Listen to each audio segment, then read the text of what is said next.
Hello everybody, this is Solar Tiger with another solar power video. Today is Tuesday the 12th of December and it snowed at the weekend and that was on Sunday.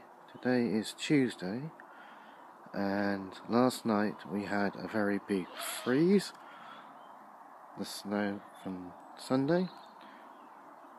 So last night the temperature went down to about minus 12 to minus 14 degrees Celsius. That's very cold for central England. It's very cold. The snow has gone all crunchy. And this is my solar shed.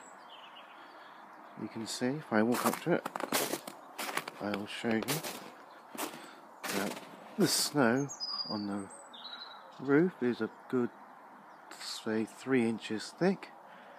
So that's the snow on the roof. If I just take you around this side, you can see the snow is pretty deep. These are my solar panels. I cleared the snow off the solar panels so I can generate some power.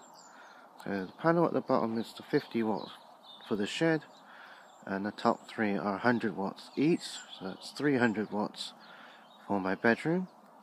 The three 100 watts panels are wired in series to give about 60 volts on a good sunny day, but it's cold.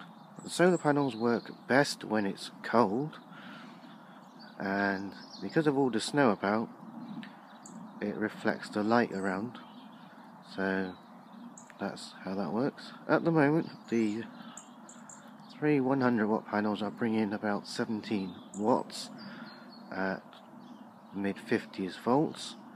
So 17 watts at a 300. So that's how that's working. It's pretty cold out here. You can see that the snow is quite thick. And I have snow in my shoes as well. So let's go inside the shed. So you can see inside the shed the battery voltage in the shed is 14.67, and I'm going to show you something. The temperature in the shed is 4 degrees Celsius. When I came out this morning it said -4, but even though it says 4 degrees it is very cold. The voltage of the shed solar panel is 17.18 volts.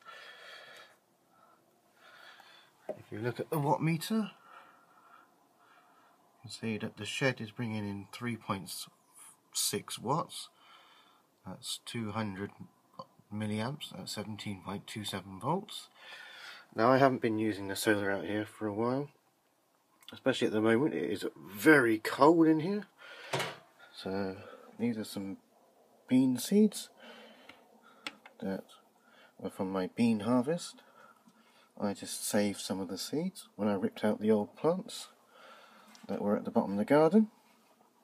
Now the news in here is that there is no inverter here at the moment. If I just bring it out,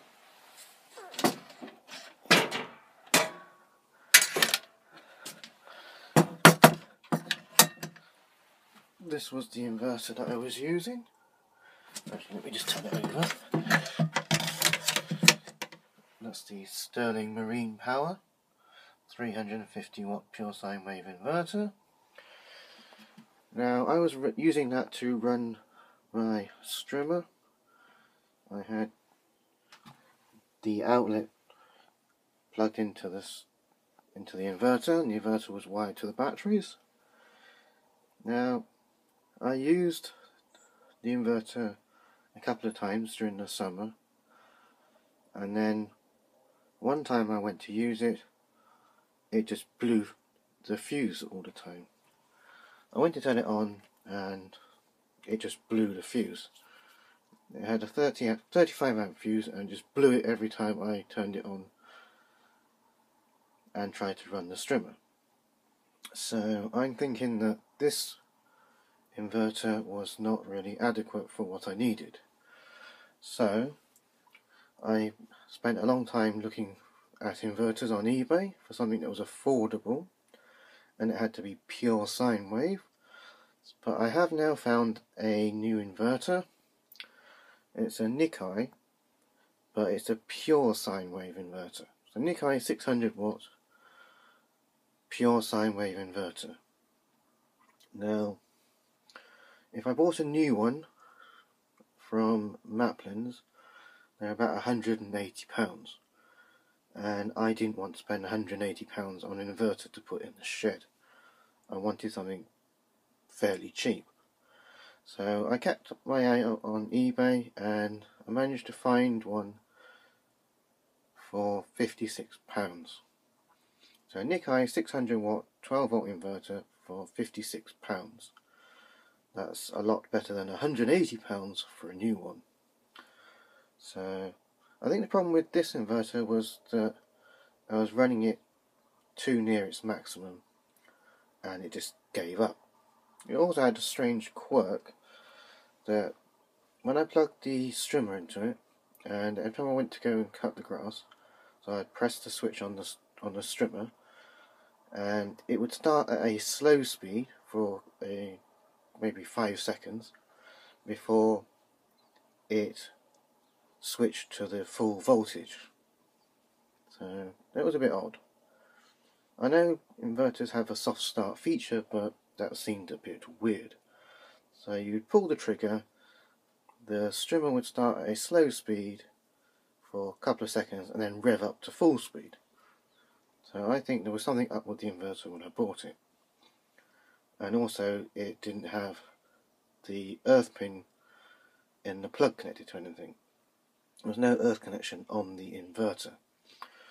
The Nikkei that I bought, that I paid for and I'm waiting for it to arrive, does actually have an earth terminal on the casing. So the earth pin is connected to something, which is good.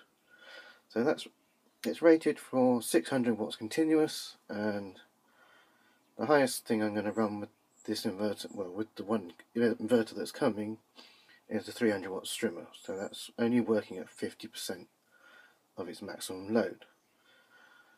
So I ordered the inverter, and I've ordered a MIDI fuse holder as well, and I'm going to put a 40 amp fuse in it. And for those of you that can do maths, 40 times 12 does not equal 600. That's because I only intend to run a 300 watt load with the inverter. So,